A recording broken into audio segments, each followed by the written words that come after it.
Hey everyone! Welcome to Mamma Mia Stamps and another episode of Scrapped. This month for Scrapped, we're using paper pumpkin kits, and I'm going to show you how to get more out of your paper pumpkin kit.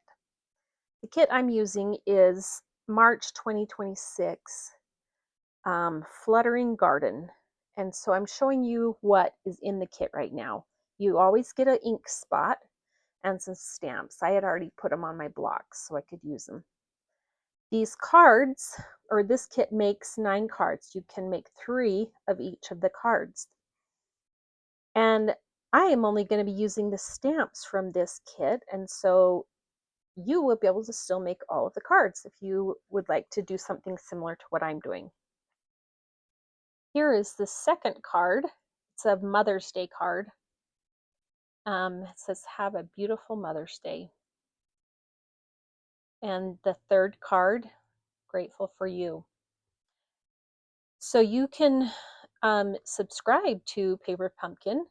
You have to be subscribed by the 10th of each month, and then it's released, or the full details of it are released on the 11th. But it's a surprise, and it's just a fun thing. It always includes everything you need, and so here are the pre-pitted envelopes, die cuts. Here's the card bases. Here is the stamps, and this kit came with 2 stamp sets. Oh, and this adhesive. Here's the directions, and the directions are so great and easy to follow. And they show you what you need for each little card. Let's get right into making the project here. I've got my stamp sets that I'm setting aside, and I've got some put on blocks. And I've kind of prepped a bunch of products. I'm going to use a basic beige two-tone cardstock for the base. I've got my ink pads that I want to use, and I'm going to show you a fun little technique blending with the ink pads. And I have to mess around with the lights. These are pictures from a trip to California that we took to Fern Canyon. And it was such a fun time to watch the kids climb all over the tree trunks, and lots of good photo ops for it all. So for the title here, I've used the Party Alphabet dies, the Mini Alphabet dies, a fern die that was an add-on from a previous paper pumpkin kit like a long time ago, so it's great to dig into your stash and use things. I layered up 2 of the ferns on each die cut, and the bottom one was I wanted a little more dimension, but the bottom one you can see is a different color, and that's because I ink blended the top fern. So I got out the silicone matte and my fern, which is lemon lime twist paper cardstock, and granny apple green, and I'm just tapping it. You can tap off on the silicone mat or your scratch paper, and you just want to be really gentle with something like this because that die cut is quite fragile.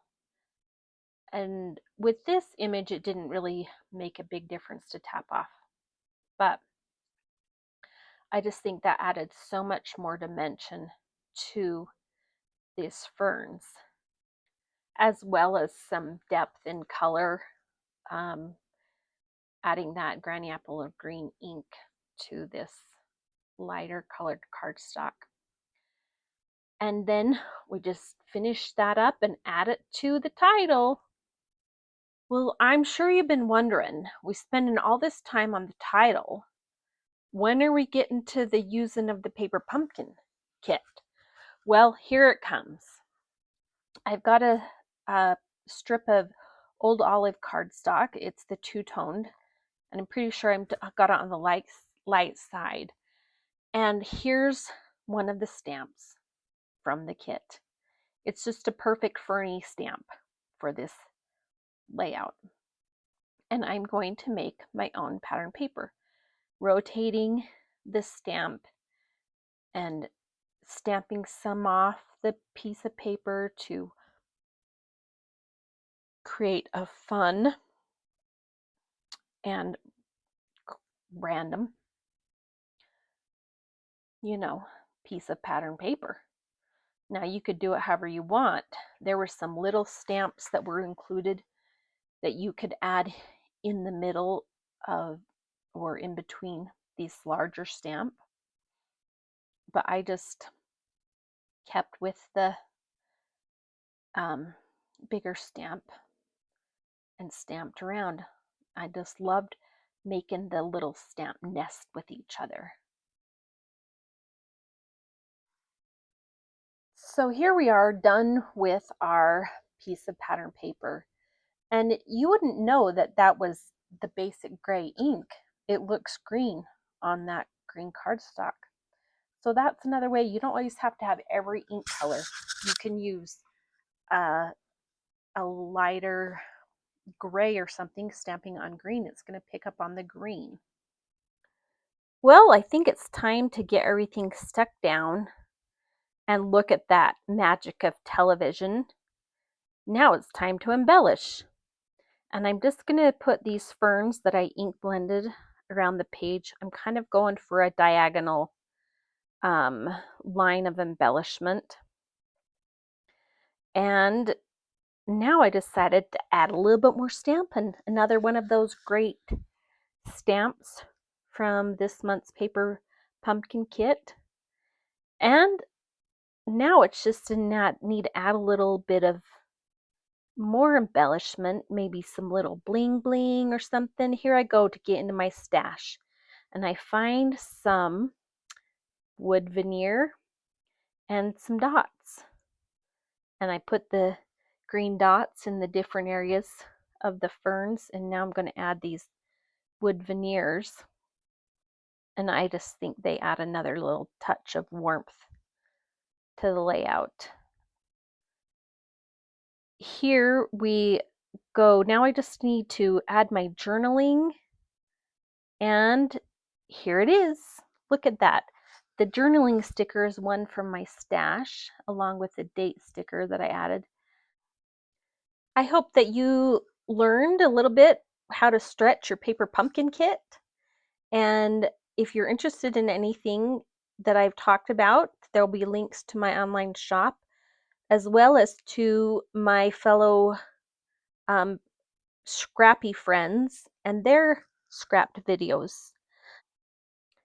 Have a happy, scrappy, stampin' day, or whatever your heart desires. Ciao, ciao.